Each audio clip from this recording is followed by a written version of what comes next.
Somos historiadoras do Polo Valente e fomos convidadas por uma emissora de TV para apresentar um pouco sobre a Era Vargas. Período em que Getúlio Vargas governou o Brasil durante 15 anos de forma contínua. Esse período foi marcado porque ele fez inúmeras alterações no Brasil, tanto de formas sociais quanto econômicas. Revolução de 1930. Até o ano de 1930, vigora no Brasil a República Velha, conhecida hoje como o primeiro período republicano brasileiro, como uma principal característica entre os partidos políticos, que é a chamada café com leite, entre São Paulo e Minas Gerais. A República Velha tinha como base a economia cafeeira, portanto mantinha fontes vinculadas com grandes propriedades do terra. De acordo com as políticas do café com leite, existia um revezamento entre os presidentes apoiados pelo Partido Paulista, PRP, de São Paulo, e o Partido Republicano Mineiro, PRM, de Minas Gerais. Os presidentes de um partido eram influenciados pelo outro partido, assim dizia-se, nada mais conservado do que um liberal no poder. O golpe do Exército. Em março de 1930, foram realizadas eleições onde Júlio Prestes ganhou, mas não tomou posse, pois a Aliança Liberal, que é o nome dado aos aliados mineiros, gaúchos e paraibanos, alegou fraude na vitória de Júlio. Além disso, deputados eleitos onde a Aliança Liberal conseguiu a vitória não tiveram conhecimento dos seus mandatos. Os principais foi o Rio Grande do Sul, que planejaram então uma revolta armada. A situação se agravou e o candidato, que é a vice de Getúlio Vargas, é assassinado em Recife. Então, a propaganda getulista aproveitou-se disso para usá-la em seu favor, atribuindo a culpa à oposição, além da crise econômica acentuada pela crise de 1929. O governo provisório teve como objetivo reorganizar a vida política do país. Nesse período, o presidente Getúlio Vargas deu início ao processo de centralização do poder, eliminando os órgãos legislativos, federal, estadual e municipal. A importância que os militares tiveram na estabilização da Revolução de 30 é que os primeiros anos da Era Vargas foram marcados pela presença dos tenentes, que nos principais cargos do governo, por esta razão, foram designados representantes do governo para assumirem o controle do Estado. A oposição e as ambições centralizadas de Vargas concentrou-se em São Paulo sobre o apelo da autonomia política e o discurso do conteúdo regionalista. Convocaram-se o povo paulista a lutar contra o governo Getúlio Constituinte.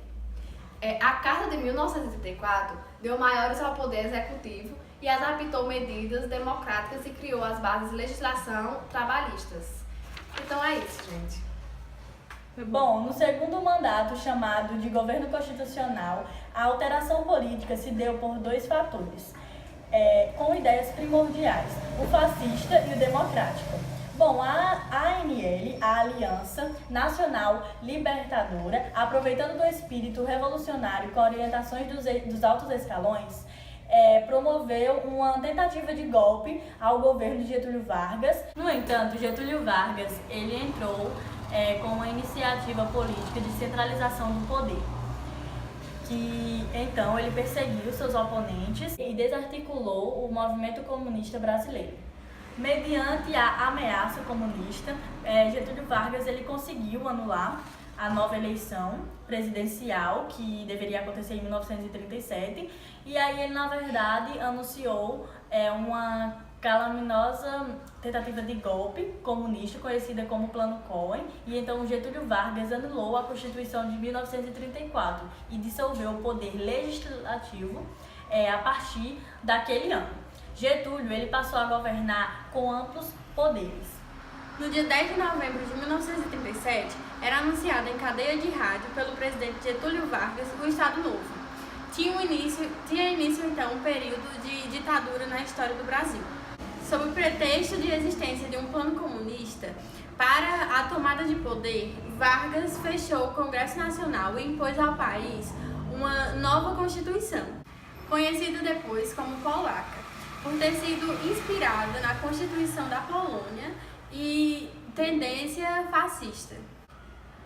O golpe de Getúlio Vargas foi organizado junto aos militares e teve o apoio de grande parcela da sociedade.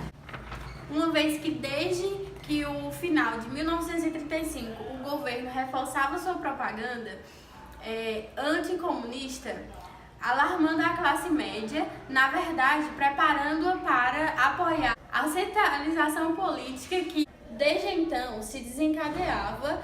A partir de novembro de 1937, Vargas impôs a censura e aos meios inimigos políticos, adotou medidas econômicas nacionalizantes e deu continuidade à sua política trabalhista com a criação da CLT. Publicou o Código Penal e o Código do Processo Penal também, todos em vigor atualmente. Getúlio Vargas foi responsável também pelas concepções da carteira de trabalho.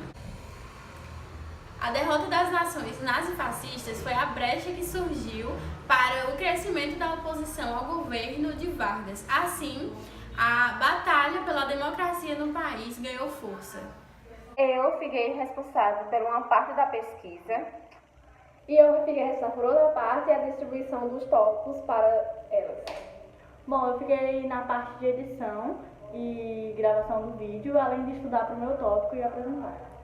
Além de estudar para o meu tópico, eu fiquei responsável pela parte de converter o vídeo para o CD. Obrigada, Edmar, me dê ponto!